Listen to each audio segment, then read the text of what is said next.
اللهم صل على سيدنا شفيعنا مولانا محمد وعلى آل سيدنا شفيعنا مولانا محمد بلغ العلا بكماله كشف الدجى بجماله حسنت جميع خصاله صلوا عليه وآله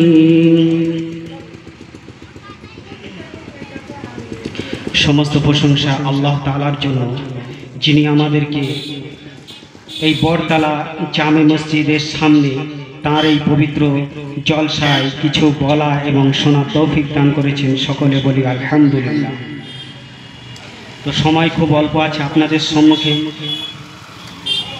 একটা হাদিস পড়ে তার কিছু তরজমা করে ইনশাআল্লাহ রওনা হব, শেষ করব। হাদিসটি হচ্ছে হযরত উমর ইবনে আল খাত্তাব রাদিয়াল্লাহু আনহু থেকে বর্ণিত, যে হাদিসে জিবরিল হাদিসের ইবারত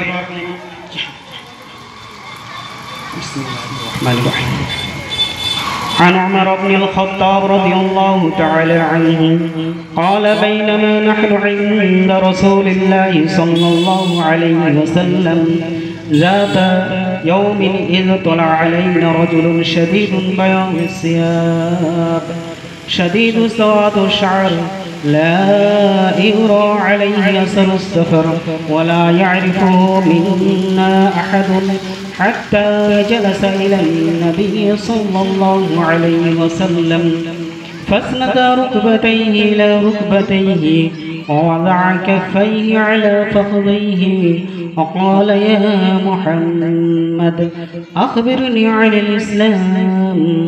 قال الإسلام أن تشهد أن لا إله إلا الله وأن محمد رسول الله وتقيم الصلاة وتؤتي الزكاة وتصوم رمضان وتحج البيت من استطعت إليه سبيلا. قال صدقت. فعجبنا له يسأله ويصدقه. قال فاخبرني عن الإيمان. قال الإيمان أن تؤمن بالله وملائكته وكتبه ورسله واليوم الآخر والقدر خيره وشره من الله تعالى والبعث بعد الموت. قال صدقت. قال فعجبنا له يسأله ويصدقه. সমস্ত প্রশংসা আল্লাহ তাআলার জন্য। যে হাদিসটি আপনাদের সম্মুখে বর্ণনা করা হলো, এই হাদিসের নাম হাদিসে জিবরাইল। এটা পবিত্র মিশকাত শরীফের মধ্যে বর্ণনা করেছে, পবিত্র বুখারী শরীফের মধ্যে কিতাবুল ঈমানের মধ্যে বর্ণনা করা হয়েছে।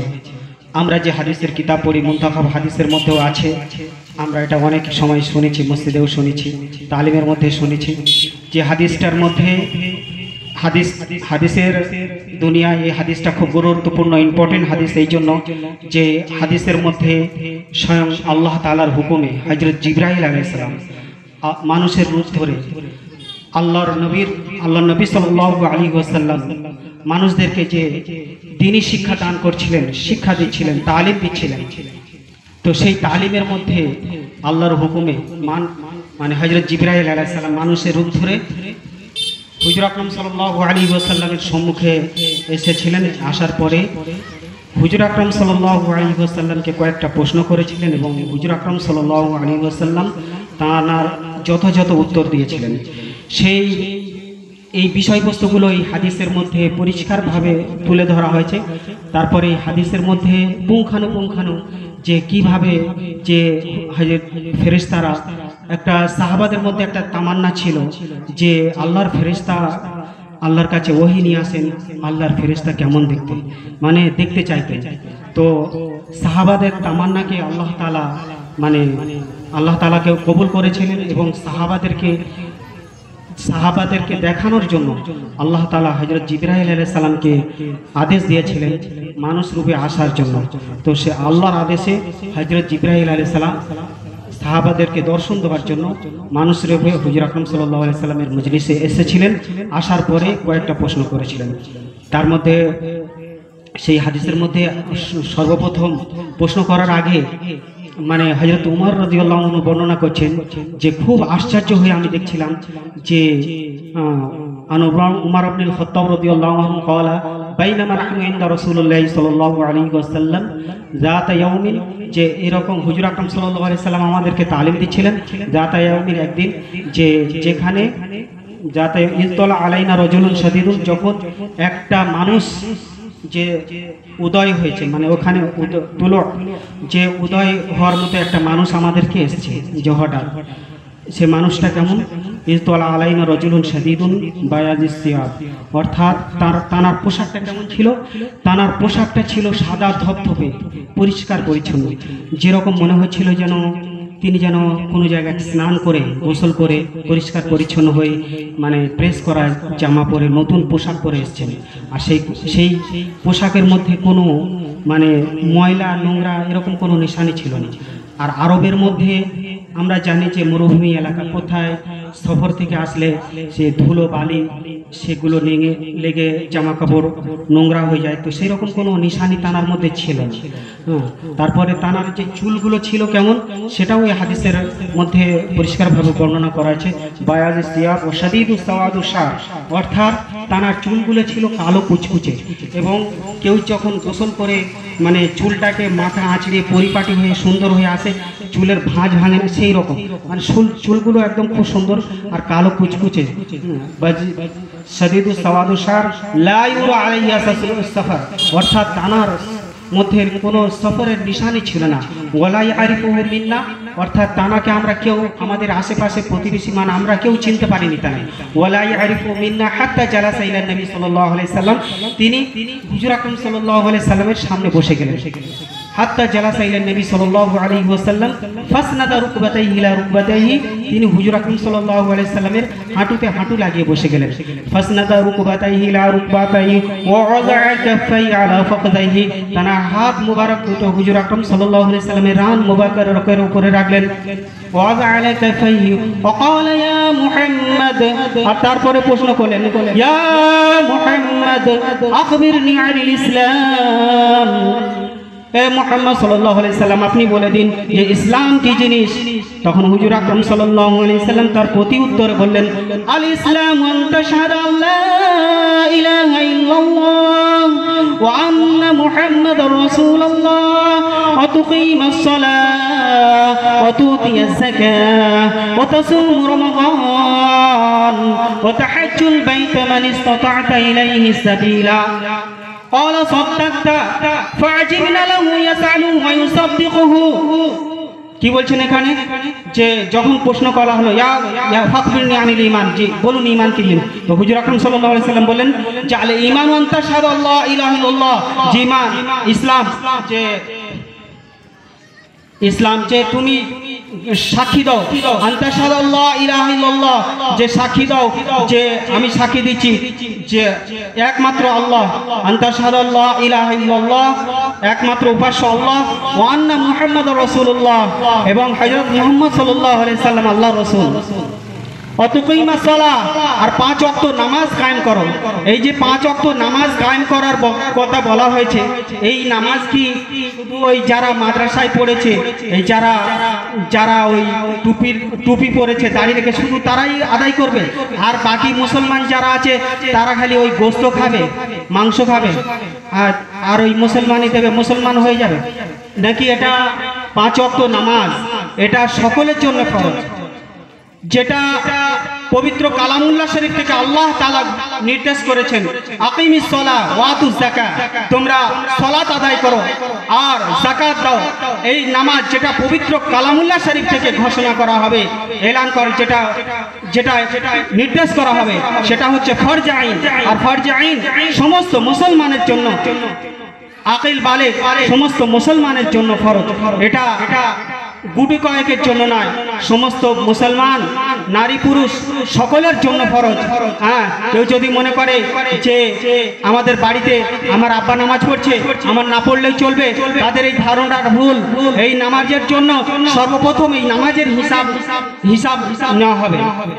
আমি এই প্রথমে বলেছি যে জান্নাতের রাস্তায় যেতে গেলে তাহলে জান্নাতের গাড়িতে চড়তে হবে। কেউ যদি শিয়ালদায় যায়, কলকাতায় যায়, আর শিয়ালদা থেকে যদি ভুল করে নামখানা ট্রেনে ওঠে, সে কোথায় যাবে? সে কি বারুইপুর স্টেশনে পৌঁছাতে পারবে না মগরাহাট স্টেশনে পৌঁছাতে পারবে? নিশ্চয়ই পারবে না। সে ভুল করে উঠলেও তার ভুলের জন্য তাকে নামখানাতে চলে যেতে হবে। তো সেই জন্য সে ভুল করলে, সে ভুল ট্রেনে উঠলে, ভুল রাস্তায় গেলে, ভুল পথে গেলে ভুল রাস্তায় চলে যেতে হবে। তার জন্য আমাদের রাস্তা পরিবর্তন করা দরকার। আমাদের রাস্তা, আমরা যদি জান্নাতে যেতে চাই, আল্লাহকে রাজি খুশি করে, এই পৃথিবী থেকে আল্লাহকে রাজি খুশি করে যেতে চাই, তাহলে কি করতে হবে? আমাদেরকে আল্লাহর হুকুম এবং হুজুর আকরাম সাল্লাল্লাহু আলাইহি ওয়াসাল্লামের নূরানি তরিকা অনুযায়ী জীবন যাপন করতে হবে। এই হুজুর আকরাম সাল্লাল্লাহু আলাইহি ওয়াসাল্লামের নূরানি তরিকার মধ্যে কি বলা হয়েছে? যে পড়োশীর সঙ্গে হিংসা করবে, পড়োশীর সঙ্গে মারামারি করবে, এই কথা কি বলা হয়েছে? এই কথা নয়। যে পড়োশীর সঙ্গে ভালো ব্যবহার করবে, পড়োশীর সঙ্গে আত্মীয় স্বজন, গ্রামবাসী সকলের সঙ্গে ভালো ব্যবহার করবে। কাল কিয়ামতের সময় তোমার যখন হিসাব না হবে, তোমার পড়োশী থেকে জিজ্ঞাসা করা হবে যে এই পড়োশী তোমার সঙ্গে কেমন ব্যবহার করেছে। যদি পড়োশীরা, পাড়া প্রতিবেশী, গ্রামবাসী, আত্মীয় স্বজন আমাদের জন্য যে সাক্ষী দেয় যে হ্যাঁ এই ব্যক্তিটা ভালো, পৃথিবীতে যখন ছিল আমাদের সঙ্গে কোনো খারাপ ব্যবহার করেনি, আমাদের সঙ্গে ভালো ব্যবহার করেছে, এই বড়কে সম্মান দিয়েছে, ছোটকে স্নেহ করেছে, হ্যাঁ, তাহলে যদি এইরকম ভাবে আমাদের জন্য সাক্ষী দেয়, তাহলে আমাদের জন্য নাজাতের জরিয়া বানবে। আর যদি আমরা এই পৃথিবীতে এসে আমাদের আল্লাহ তাআলা পয়সা দিয়েছেন, শক্তি দিয়েছেন, আমরা এই পয়সাকে, শক্তিকে আমরা যদি গলত রাস্তায় ব্যবহার করি, মানুষের সঙ্গে জুলম অত্যাচার করি, এই অত্যাচার হয়তো সেই মানুষটা সহ্য করে নিচ্ছে, কিন্তু আল্লাহ তাআলা কোনোদিন ক্ষমা করবে না। এই অত্যাচারের জবাবদিহি হতে হবে, অবশ্যই হতে হবে। আল্লাহ তাআলা কোনোদিন ক্ষমা করবে না। আল্লাহ তাআলা এই হুকুকুল্লাহ আর এই হুকুকুল ইবাদ, হুকুকুল্লাহ আল্লাহ তাআলা ক্ষমা করে দিতে পারেন, কিন্তু হুকুকুল ইবাদ আল্লাহ তাআলা ক্ষমা করবেন না। যদি কেউ অন্যায়ভাবে, অত্যাচারভাবে কারোর জায়গা জমি দখল করে নেওয়ার চেষ্টা করে, আল্লাহ তাআলা সেই প্রতিবেশী যতক্ষণ না ক্ষমা করবে তার কোনোদিন ক্ষমা হবে না। কেউ যদি কোনো প্রতিবেশীকে অন্যায়ভাবে তার উপরে জুলুম করে, অত্যাচার করে, তাকে যদি মারে, তাহলে সেই প্রতিবেশী যতক্ষণ না তাকে ক্ষমা করবে, আল্লাহ তাআলা তাকে ক্ষমা করবে না। তার উচিত সেই প্রতিবেশীর কাছে, সেই গ্রামবাসী, আত্মীয় স্বজনের কাছে তার ক্ষমা চাওয়া। মনে করছে যে আল্লাহ তাআলা আমাদেরকে যে শক্তি দিয়েছে, এই শক্তিকে অপব্যবহার করে আমরা এই দুনিয়াতে যেমন খুশি তেমন অপব্যবহার করে আমরা মুক্তি পেয়ে যাব, কিন্তু না, মুক্তি পাবে না। এই জুলুম অত্যাচারের জন্য একদিন ধরা পড়তে হবে, জবাব দিতে হবে। আর এই কবর হচ্ছে কঠিন জায়গা। এই কবরের মাটি কাউকে ছাড়বে না। এই কবরে যখন এই মাটি, এই জমিন আল্লাহর কাছে ফরিয়াদ করে, আল্লাহ তোমার অমুক বান্দা অহংকারের সঙ্গে আমাদের উপরে কিরকম অহংকারের সঙ্গে লাফিয়ে আমার অহংকারের সঙ্গে চলাফেরা করছে, আল্লাহ হুকুম দাও যে এই মানুষটাকে আমি গিলে নি। তো আল্লাহ তাআলা বলে, যারা থাম, একদিন একে তোর কোলে শোয়াবো, তখন তুই ওই মানুষটাকে তুই তোর বদলা নিবি। যখন আমাদেরকে কবরে শুইয়ে দেওয়া আসবে, তখন আমাদের আশেপাশে কেউ থাকবে না, আমাদের বন্ধু, আত্মীয় স্বজন কেউ থাকবে না। আমাদের এই অহংকার, আমাদের এই টাকা পয়সা, অর্থ শর্ত, এই লোকবল, বাহুবল কোনোই কাজে আসবে না। তখন আমরা অসহায়ের মতো থাকবো, ডাইনে মাটি, বাঁয়ে মাটি, নিচে মাটি, আর উপরে বাঁশের চাঙ্গারি, অন্ধকার ঘর। সেই ঘরের মধ্যে আমাদের কঠিন শাস্তি হবে, আমাদের জবাবদিহি হতে হবে। আমরা যে আজকের এই অহংকার করছি, কিসের এত অহংকার, কিসের এত তাকাব্বুর? এই দুনিয়া ছেড়ে আমাদেরকে চলে যেতে হবে। আজকের আমাদের সমাজে বড়রা ছোটদেরকে স্নেহ করতে ভুলে গেছে, ছোটরা বড়দেরকে সম্মান করতে ভুলে গেছে। একদিন এমন সময় ছিল যে বাপ চাচাদের সম্মান করা হতো, তাদেরকে আসলে সেখানে যদি কেউ থাকতো রেসপেক্ট করতো, সম্মান করতো। এখনকার নওজওয়ানরা মোবাইলে এতটাই আসক্ত যে মোবাইলে আসক্ত হয়ে নিজের বাপ চাচাদের সম্মান করা ভুলে গিয়েছে। নিজেদের বাপ চাচাকে আর সম্মান করে না, ছোটদের স্নেহ করে না, মানুষের মায়া মমতা সব ভুলে গেছে। এটা কি উম্মতের মুহাম্মাদির পরিচয়? হুজুর আকরাম সাল্লাল্লাহু আলাইহি ওয়াসাল্লাম বলেছেন যে আমার বড়কে সম্মান করে না, আমার ছোটকে স্নেহ করে না, সে আমার উম্মতের মধ্যে নয়। আজকের আমরা কোথায় আছি? আমরা বড়দেরকে সম্মান করতে ভুলে গেছি, ছোটদেরকে স্নেহ করতে ভুলে গেছি। আমরা কোথায় আছি? যে হুজুর আকরাম সাল্লাল্লাহু আলাইহি সাল্লাম আমাদেরকে বলেছেন, আর আমরা যদি উম্মতে মুহাম্মাদি না হতে পারি তো কাল কিয়ামতের দিনে কঠিন সময় যখন সমস্ত মানুষ পিপাসিত হবে, যখন কোথায় কোনো পানি থাকবে না, কোথায় কোনো পানি থাকবে না, একমাত্র হাউজে কাউসারের পানি থাকবে, তখন মানুষ পিপাসিত অবস্থায় হুজুর আকরাম সাল্লাল্লাহু আলাইহি ওয়াসাল্লামের কাছে যাবে। তো হুজুর আকরাম সাল্লাল্লাহু আলাইহি ওয়াসাল্লাম তানাদেরকে উম্মতে মুহাম্মাদিদেরকে হাউজে কাউসারের পানি পান করাবে। কিন্তু তখন এই সমস্ত যারা এই ছোটদেরকে স্নেহ করে না, বড়দেরকে সম্মান করে না, পাড়া প্রতিবেশী গ্রামবাসী আত্মীয় স্বজনের সঙ্গে খারাপ ব্যবহার করে, তারা কি ওই হাউজে কাউসারের পানি পান করবে? পাবে না। তো সেই জন্যে আমাদের সময় এসেছে যে আমাদের পুরো গ্রামবাসী ঐক্যবদ্ধ হয়ে থাকার সময়, ঐক্যবদ্ধ হয়ে আমাদের থাকতে হবে। গ্রামবাসীর মধ্যে আমাদের পাড়া প্রতিবেশী আত্মীয় স্বজন আমাদের মধ্যে যে মনোমালিন্য হয়েছে এগুলো মিটিয়ে নিয়ে আমরা যদি কারোর কাছে কিছু করে থাকি এগুলো ক্ষমা চেয়ে নিয়ে আমাদেরকে নিজেদের মধ্যে মিটিয়ে নিয়ে আর ভালোভাবে থাকতে হবে। আর আমাদেরকে অঙ্গীকার করতে হবে যে আমাদের দ্বারায়, আমার হাতের দ্বারায়, চলার দ্বারায়, বলার দ্বারায় যেন কোনো মানুষ যেন কষ্ট না পায়। তো আমাদের আল্লাহ তাআলা বলার থেকে আমল করার তৌফিক দান করুন। আখিরু দাওয়ানা আলহামদুলিল্লাহি রাব্বিল আলামিন।